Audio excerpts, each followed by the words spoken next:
This is a very brief guide on how to drive a manual car.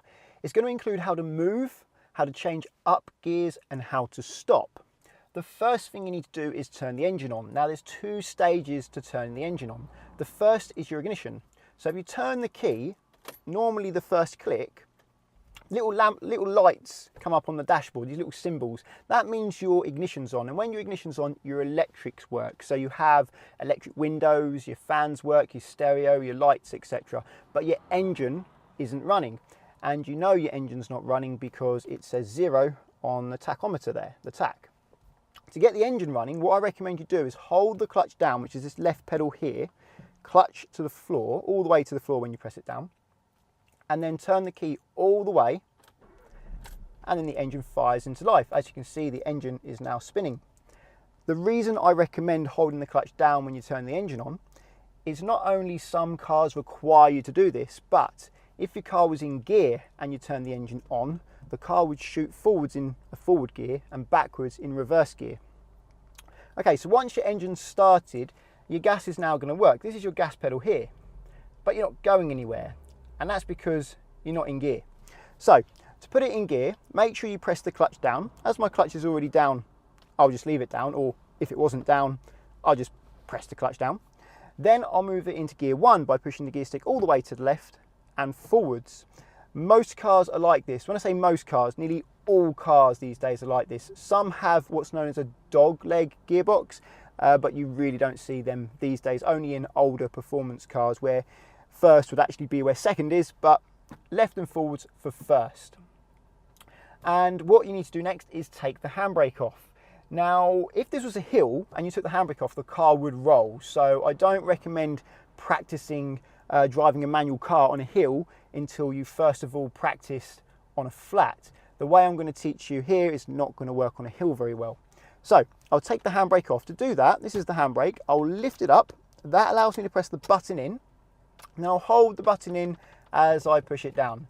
Now the handbrake is off. Now I need to set the gas. And what I mean by set the gas is give a little bit of gas so there's a little bit of power. So this is the right pedal. This is my gas pedal. I'm going to press that gently until the revs build up somewhere between 1 and 2,000 RPM. Some underpowered cars may need you to have as much as 2,000 RPM, but most cars are okay somewhere between 1 and 2 as I have now. Practice keeping that steady before you try setting off, because it's quite a hard pedal to keep steady as there is a delay. You move it a bit, it then increases later. You come off the gas a little bit later it goes down, so you end up sort of chasing your tail with it going up and down all the time. So press it a little bit, wait, and it will gradually build up. Normally about the thickness of a pound coin seems to do the job nicely. The next stage is to move. Simply all I need to do is lift the clutch, this left pedal that I'm currently on at the moment, up to the bite point. Now you know when you're at the bite point because the car starts to move. Once I reach the bite point, it's really important that I stay at the bite point. If I continue to lift the clutch, the car will kangaroo up the road or it may stall. Holding the clutch on the bite point will give the clutch a chance to do its job. Of course, I'm going to make sure no one's coming before I do that. I'll turn my windscreen wipers on as well, as it is raining here in sunny England. There's a car behind, so just wait for that car to go past. And another car behind, I'm waiting for that one as well. I check my right blind spot to make sure there's no one on my right, and it looks clear now. So I'm going to gradually lift the clutch until the car starts to move. So I'm slowly bringing the clutch up with my heel in the air, and when it starts to move, I'll hold it steady. And I'll put my heel down just so I can support my leg. Now I'm going to hold the clutch steady until the engine starts to go up in pitch and the revs start to rise like they are now. Now I can come fully off the clutch and I'm moving. I'm not moving very fast. I'm not trying to move fast. I'm a learner doing their first lesson, don't forget. And now I want to change up a gear. So to change up a gear, what I need to do is when the revs reach around 2,000, I'm just above 2,000 now, so that means I'm overdue a gear change. I'll come off the gas pedal, I'll press the clutch to the floor, I'll move the stick into gear 2, and then I'll gradually come up to the bite point again. So I'll do that now. I'll come off the gas pedal gently, clutch to the floor, move the gear stick to 2, I'll bring the clutch up gradually until I feel the bite point, and when I feel the bite point, I'll hold it there, add a little bit of gas, and gradually come all the way off the clutch. After holding it for about a second or so, just to make sure it's smooth. And now I'm in gear 2. And I want to go to gear 3 as the revs have already gone up to about 2,000. So I'll do the same thing again. I'll gradually come off the gas pedal, clutch all the way to the floor. I'm going to move the gear stick to 3, which is into the middle. Make sure it's properly in the middle, then forwards. That's gear 3. And then I'll bring the clutch up until I feel the bite point. I know the bite point's there because I can feel there's a connection. It starts to slow a bit. And then I'll add some gas as I gradually bring the clutch all the way up. I'm coming up to some temporary traffic lights now. So I'm not going to do the demonstration on how to stop. I'm going to go past these traffic lights and find somewhere else. And I'll be back with you in about 1 second. Okay, now that I've gone past the traffic lights, I can show you how to stop a manual car. It's actually really easy. Just check your mirrors behind you, signal to anyone that you're going to pull over by signaling left. Say I'm going to pull over on the left side of the road. There's no one behind me, so I don't need to do that. All I need to do is cover the brake and clutch. The car starts slowing down, start adding brake to stop where I want to stop, and the clutch must come down and stay down once the revs reach 1,000, like I've just done just there. Line up with the curb, modulate the brake so that you don't stop too early or too late. So I'm just giving myself enough time to line up nicely, then I'll finish the braking and stop completely. And now you cannot come off the pedals. If you were to come off the pedals, the car would stall or shoot forwards. What I first must do is pull the handbrake up. So hold the button in, pull it up. When it's firm, let go of the button, and then it should stay up.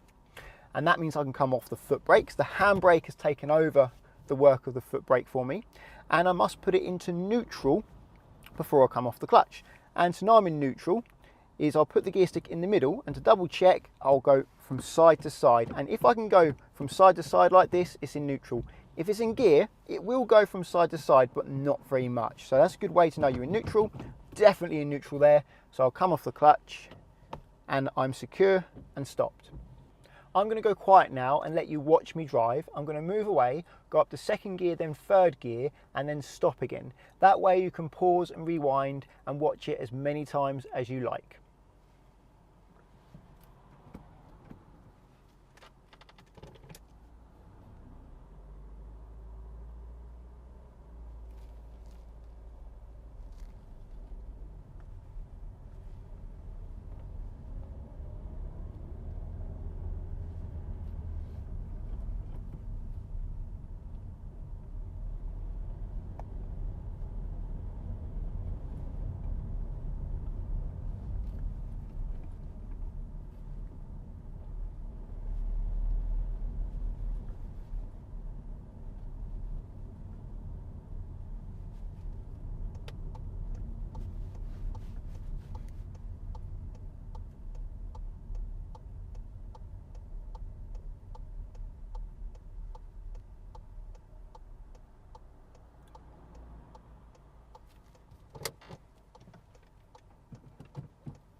Now I'd like to demonstrate some of the things that people get wrong when they're trying to learn this.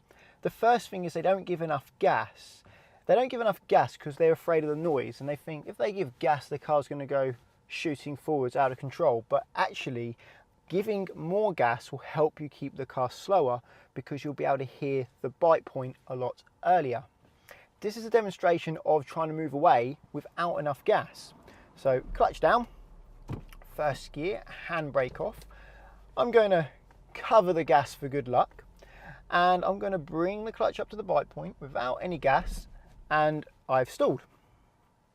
Now, if I had gas, I would have heard the clutch bite point a lot easier and been able to pause on the bite point. And that brings me on to the next problem. The next problem is they don't pause on the bite point, they come off the clutch slowly but continuously, and that's not how the clutch works. I'm just going to restart the engine now it's stalled by holding the clutch down and turn the key. So now it's started again. The handbrake's still off, it's still in gear, so I'm still ready to go.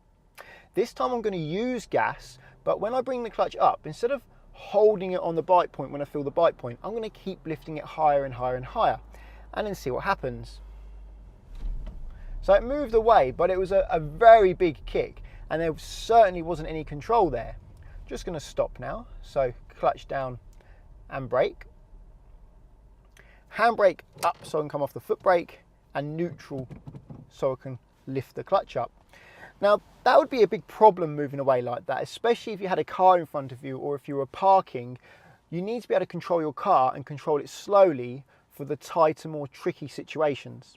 Don't hold the clutch indefinitely at the bite point though. Beginners should aim to hold the clutch for about 4 seconds when moving away and about 1 second when changing gear. Here is an example of kangarooing. This happened because I lifted the clutch up too high without giving any gas. Another common reason people struggle with the clutch is because they keep their heel on the floor as they lift the clutch. What I mean by that is when the clutch is down, the heel stays on the floor, and as they lift the clutch, this pedal now gets a lot lower under the foot. And when you're in traffic, you have to lift and lower the clutch many times without fully coming off it. So you come up to the bite point, and now you've got to push the clutch back down again. So the pedal's lower under your foot. You've got to lift it again as you want to move, and you get to the bite point, start moving, and the pedal's even lower. And now you go to press the clutch down, and you struggle to get it down. And the next time you do it, you've really got no control over the clutch at all. So it's really important not to keep your heel down like you would for the gas and the brake, but to keep your heel up. How you want to do it is keep the ball of your foot near the bottom of your pedal and the toe of your foot near the top of your pedal. Keep your heel up, and that way you can lift the clutch up and down without the pedal moving under your foot, which is really important. And when you get to the bite point, if you want to stabilize your foot instead of using all your leg muscles, then put your heel down just to support yourself.